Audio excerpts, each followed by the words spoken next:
மிளகு குழம்பு உண்டாக்க போறேன். கருகாப்பிலை பெப்பர் குழம்பு. அது இந்த பத்தியத்துக்கெல்லாம் யூஸ் பண்ற குழம்பாக்க. அது 3-4 விதத்தில் உண்டாக்கலாம். நான் ஃபர்ஸ்ட் ஒரு மெத்தட் இப்போ சொல்லித்தரேன்.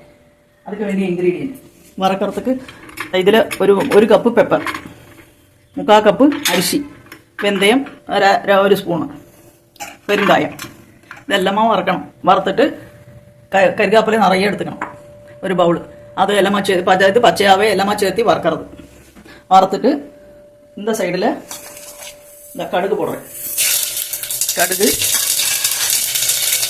பெருங்காயம், மஞ்சப்பொடி, கருவேப்பிலை, புளிஜலம். அதுக்கு வேண்டிய உப்பும் போட்டு விடுறது. அது இன்னும் நன்னா തിളച്ചിക്കിട്ടും. ഒരു കഷ്ണം ഇത് വെല്ലം പോടുறேன். അതെല്ലാം നന്നാ തിളക്കിട്ടും. இந்த സൈഡിൽ ഞാൻ വറക്കരുത് കാട്ടിത്തരാം. പെരുങ്കായം നന്നാ പൊരിഞ്ഞതും ഇതെല്ലാം 3 போட்டுட்டு നോക്കണം. പെപ്പർ, പച്ചരിശി, അല്ലെന്ന് ഏത് അരിശി വേണമെങ്കിലും എടുക്കല.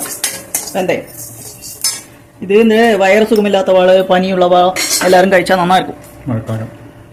മഴക്കാലത്തിൽ അത് പഥ്യ ചാപ്പാട് ചൊല്ലുക. ഡെലിവറി ആനവാടെല്ലാം കഴിച്ചെന്നാ പനി, കോൾഡ്, ഫീവറെല്ലാം ഇരിക്കപ്പോ സുഖமாக இருக்கும், വയർക്ക് സുഖமாக இருக்கும்.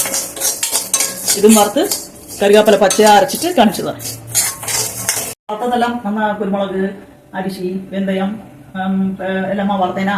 അത് ഒരുപാട് നന്നാ വറക്കൊന്നും വേണ്ട. ഒന്ന് നന്നാ ഡ്രൈ ആയിട്ട് ചുവപ്പൊന്നും ആണ്ട അരിശിയില്ല. അത് വറുത്തതും ഒന്ന് പച്ചയാ നിറയെ ഒരു ബൗള് കറിവേപ്പില എല്ലാം നന്നാ അരച്ചിരിക്കും. അരച്ചത് ഇതാക്കും. പുളി ശരിക്കും ഒരു പെരിയ ചെറുനാരങ്ങ വലുപ്പത്തിലെ പുളിയാക്കും ഇല്ല വിട്ടിരിക്കെ. ഇത് നന്നാ കട്ടിയാവും.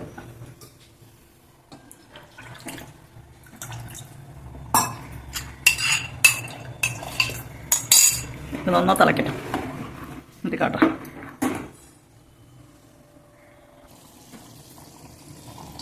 അതാ മുളക് കുഴമ്പ് റെഡിയായി.